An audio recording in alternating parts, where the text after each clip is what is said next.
بتبدأ حلقتنا مع جادك ستون مغني الراب الشهير اللي بيبلغوا المنتج بتاعه إن مبيعات ألبومه بقت رقم 2 بعد المغني إكس واي، وبيقول له لازم تغير أسلوب المزيكا بتاعتك وحتى غلاف الألبوم بتاعك لازم تغيره.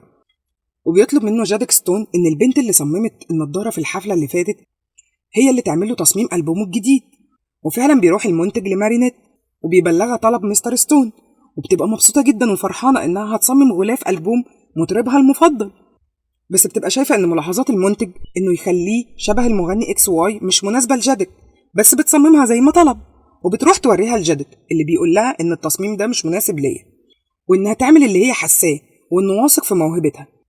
وبتروح فعلا عشان تنفذ اللي قال لها عليه جادك ستون في الوقت اللي جادك ستون بيكون بيتفرج على البرنامج اللي مستضيفين فيه إكس واي، وبيقول عليه إن أغانيه قديمة جدا ووحشة وإنه بقى نمبر 1.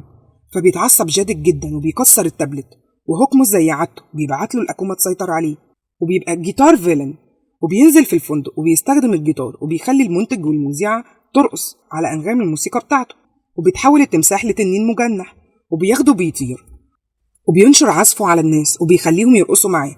وبيشوفوا أدريان وبيتحول للقط الأسود وبيطلع عشان يواجه جيتار فيلن لكنه بيهجم عليه بموجات الجيتار بتاعه، والتنين بيهجم عليه هو كمان. وبتشوف مارينيت التنين في السماء فبتتحول بسرعة للدعسوقة عشان تشوف فيه ايه. وبيروح جيتار فيلن للبرج عشان يقابل اكس واي لكنه بيلاقيه هولوجرام، وبيسأل المساعد بتاعه على اكس واي وبيقول له انه في الاستوديو. وبتوصل الدعسوقة والقط الاسود وبينقذوا مساعد اكس واي، وبيطير جيتار فيلن على التنين. وبتتصل الدعسوقة بسرعة على الاستوديو وبتبلغهم يهربوا المغني اكس واي.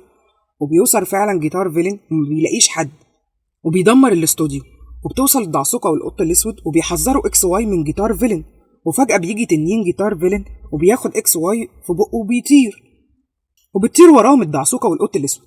وبيجي ميعاد الحفلة وبنلاقي جيتار فيلن مكتف اكس واي وحطه فوق البرج، وبيفضل يعزف على الجيتار وموجات الجيتار بتهز الخشبة اللي واقف عليها اكس واي.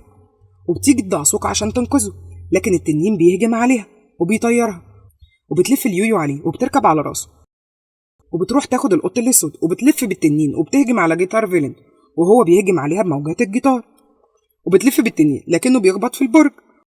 وبيكملوا طريقهم لكن جيتار فيلن بيرجع يعزف تاني وكان المغني اكس واي هيقع، وبيترجاه انه ما يوقعهوش وانه خلاص بطل غنى. والدعسوقة بتشوفه وبتستخدم تعويذة الحظ اللي بتنزل لها سبراي مثبت للشعر، وبيطلع القط الاسود وبيهجم على جيتار فيلن وبتقوم معركة كبيرة جدا ما بينهم. وبيستخدم القططية لكن جيتار فيلن بيصوب عليه موجات الجيتار وبيضربه، وبتتدخل الدعسوقة وبترش السبراي على شعره فبيغطي على عينيه وبيقع الجيتار من ايده. لكن المغني اكس واي كان هيقع لكن الدعسوقة بترمي اليويو وبتلحقه، وبيقع اكس واي على الجيتار وبيكسره وبتخرج الأكومة منه، والدعسوقة بتزيل منها الشر وبترجع كل حاجة تاني لطبيعتها.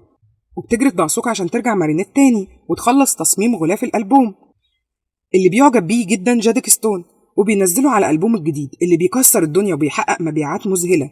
وبيجي أدريان لمارينيت وبيطلب منها توقع على الألبوم بتاع جادك ستون بما إن هي اللي صممت الغلاف، وبتبقى مارينيت طايرة من الفرح وبتقول لإليا إن النهاردة ده أسعد يوم في حياتها.